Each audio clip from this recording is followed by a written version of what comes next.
Hi hello welcome to రుచికర వంటలు. ఈరోజు మన రెసిపీ వచ్చేసి మ్యాంగో ఫిర్ని. ఇది చూడ్డానికి ఎంత ఎమ్మీగా కనిపిస్తుందో టేస్ట్లో కూడా అంతే ఎమ్మీగా ఉంటుందండి. అలాంటి మ్యాంగో ఫిర్నీని సింపుల్గా ఎలా చేయాలో చూద్దాం. ముందుగా పావు కప్ బాస్మతి రైస్ని తీసుకొని దాన్ని 2-3 సార్లు వాటర్తో బాగా శుభ్రం చేసుకోవాలి.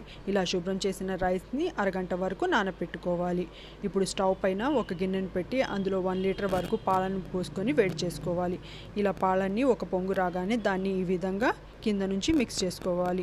అందులో ముందుగా నానబెట్టిన రైస్ని వేసుకొని 15 మినిట్స్ వరకు లో ఫ్లేమ్ మీద కుక్ చేసుకోవాలి. మధ్య మధ్యలో కలుపుతుండాలి, లేకపోతే అడుగు అంటుతుందండి. అందుకోసం ఈ విధంగా బాగా మిక్స్ చేసుకుంటూ ఉండాలి. 15 మినిట్స్ తర్వాత చూస్తే రైస్ అంతా 100% కుక్ అయిపోయింది. ఇలా కుక్ అయిన రైస్ని పప్పు గుత్తెతో 1 మినిట్ వరకు ఈ విధంగా మ్యాష్ చేసుకోవాలి.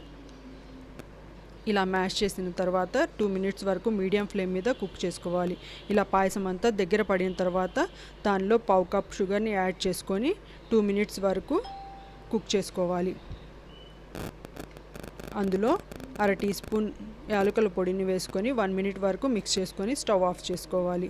ఇలా స్టవ్ ఆఫ్ చేసుకొని రూమ్ టెంపరేచర్ దగ్గర దాన్ని చల్లారనివ్వాలి. ఈ సైజులో ఉండే ఒక మామిడి పండుని తీసుకొని దానిపైన తొక్కని తీసి చిన్న ముక్కలుగా కట్ చేసుకోవాలి. ఈ ముక్కలన్నిటిని మిక్సీ జార్లో వేసుకొని ఫైన్ పేస్ట్ లాగా చేసుకోవాలి. ఇప్పుడు ఆ పేస్ట్ని చల్లారిన ఫిర్నీలో వేసుకొని ఈ విధంగా మిక్స్ చేసుకోవాలి. ఇలా మిక్స్ చేసిన దాన్ని ఒక బౌల్లోకి తీసుకొని 30 మినిట్స్ వరకు ఫ్రిడ్జ్లో పెట్టుకొని చల్లారనివ్వాలి. తర్వాత దానిపైన సన్నగా కట్ చేసిన డ్రై ఫ్రూట్స్ని వేసుకొని చల్లగా సర్వ్ చేసుకుంటే చాలా టేస్టీగా ఉంటుందండి. అంతే, ఎంతో టేస్టీగా ఉండే మ్యాంగో ఫిర్ని రెడీ.